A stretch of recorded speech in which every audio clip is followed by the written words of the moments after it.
Hello everyone, in this video I'll show you the top 4 keyboard shortcuts in Bash that absolutely everyone should know. I probably use these hundreds of times a day without even thinking about them. Okay, so let's get started. Here I have a command in Bash. It doesn't even matter what the command is. And the first thing I want to do is I want to jump to the beginning of the line. If I'm a noob, I can do it like this. That's a better way to do it. All I have to do is I press Control A. Just like that with Control A, I'm at the beginning of the line. Now, if I want to jump back to the end of the line, this is the second keyboard shortcut.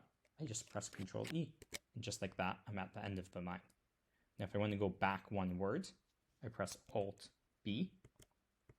The Alt key is called Option on some keyboards, so I press Alt B or Option B.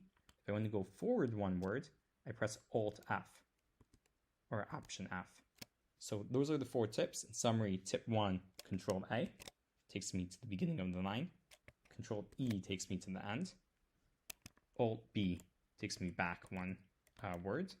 And Alt F will take me forward one word. Note here that by word, we're really meaning anything that's connected together and doesn't have white space. So this counts as one word for that purpose. These tips will work on a Mac, on a Windows computer, on a Linux computer, anywhere that you can run Bash.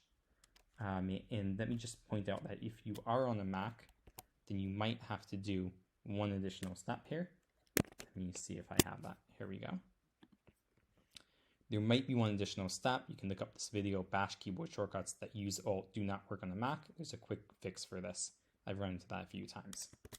Lastly, if you're looking for ways to do stuff faster, then I'll add that I work on an open source project called Robusta. We're the only open source solution for monitoring Kubernetes. It doesn't just show you alerts and problems, it actually tells you the fixes.